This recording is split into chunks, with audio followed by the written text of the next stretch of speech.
Alors, on va commencer par débugger, les données, donc les users pour voir le problème qu'on a. OK, donc ici, au user find, je vais commencer par console.log les users, si notre API récupère les users. Donc on va console.log les users, OK, et on enregistre, on va lancer le test. Donc je vais lancer le test.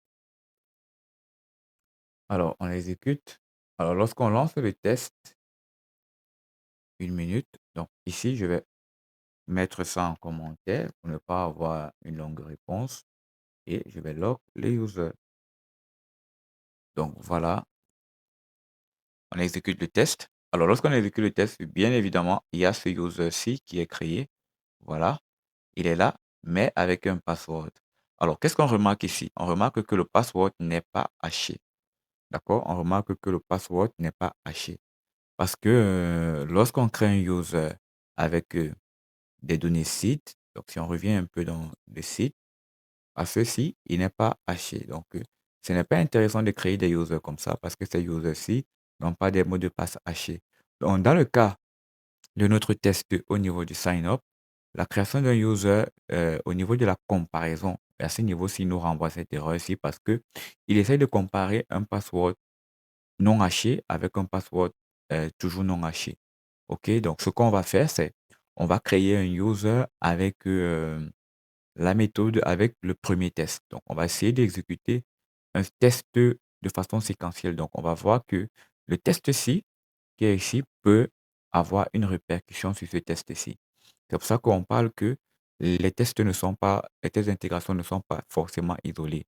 Donc, si on fait un test en amont, OK, et que le test crée les données dans la base de données, les données de ce test peuvent être utilisées à ce niveau-ci.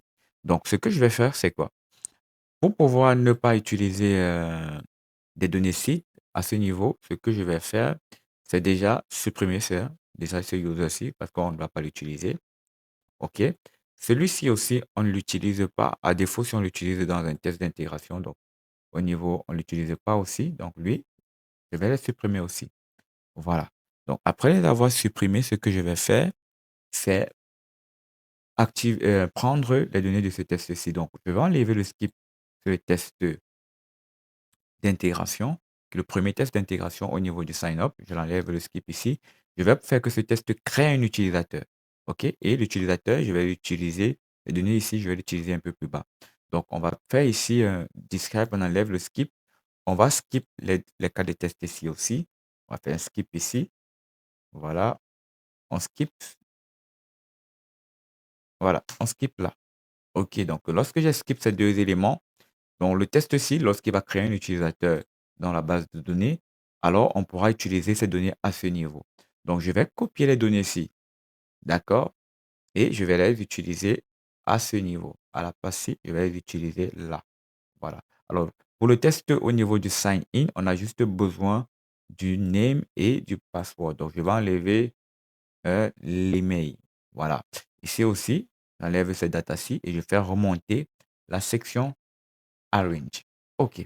Alors, lorsque je vais find le user dans la base de données, j'aurai le user qui a été créé par le premier test. Voilà, donc on a donc celui-ci. Et là, à ce niveau-ci, je vais console.log, là, je vais retirer ça. Et à ce niveau, je vais commenter déjà d'abord ça, cette ligne. Alors, on va prendre le premier cas ici, on va faire un console.log. Je vais faire un console.log. Voilà.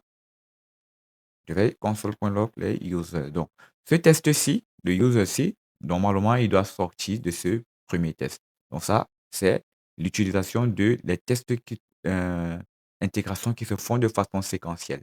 Donc, je vais enlever le only. OK. Et là, je vais exécuter mon test. On va l'exécuter tout simplement. Play. Donc, on va faire npm run test root. Donc, j'exécute. Voilà, donc on se rend compte que le console.log qui est dans le test, du deuxième cas à ce test-ci, provient des données qui sont en amont. Donc là, c'est super. Donc ça veut dire que le test qui a été fait en amont a une répercussion du test qui a été fait plus bas. Donc c'est ce qu'on a parlé dans le test d'intégration. L'exécution séquentielle des tests, un test peut affecter un autre. Donc Mais ici, on n'affecte pas, nous, on utilise les données qui ont été générées dans le premier test, vu qu'on teste le système de façon réelle. On va terminer rapidement l'écriture du cas de test alors avec la partie assets et actes. Donc, on va se dire ici, pour notre asset, on va dire ici assets et actes. On va dire et assets et actes. Voilà. Donc, on va console.log le response là. Alors, notre response ici, on va dire que nous, ça nous renvoie le statut, le message et le token. Donc, je vais faire ici un console.log de console. Non, est-ce que je vais log la réponse déjà pour voir ce que ça donne à l'intérieur? Peut-être au niveau du body, hein. Et là, je vais pouvoir écrire mon cas de test. Donc, on va essayer de log le body. Voilà, on exécute. OK, donc j'exécute ceci. Alors, dans le body, j'ai le message et le token. Donc, je peux forcément écrire que je peux faire le contrôle que ça a des propriétés. Donc, message et des propriétés token. Et aussi au niveau du statut.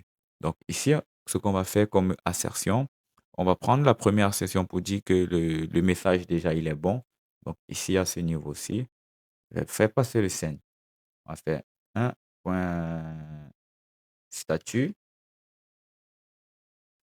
égal à 200. Voilà. Donc, dans le statut qui est égal à 200, je vais prendre maintenant les assertions au niveau des propriétés. Donc, on va faire un... Alors, qu'est-ce qu'il me dit ici? Ah, statut n'existe pas dans le type de test. Quoi? Non, expect, pardon. Expect 200. Alors, ici, on va rajouter la section pour les propriétés du response.body. Donc, on va faire expect de response.body. On va regarder l'intérieur, hein.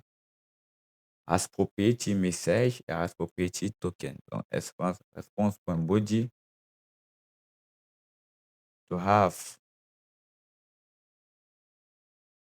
property message, c'est un objet. Voilà. Et to have property token. Token. Et je vais ajouter une assertion au niveau du message. Donc, expect aussi response.body.message to match to, on va mettre successfully. Donc, on va prendre successfully. Donc, avec l'expression régulière. On va mettre là successfully. OK. Donc, c'est un match simplement, il n'y a pas de code. Voilà. Ce test, il est super bien écrit maintenant. On peut maintenant l'exécuter pour voir s'il est bon. On va faire une clé. J'exécute les tests. Voilà. Alors, lorsque j'exécute le test, on voit qu'il est passé là. Donc, au niveau du hôte, le test, il est bon. Le console.log, il est là. Et les données proviennent du premier test. Merci. Je vous donne rendez-vous dans la prochaine vidéo.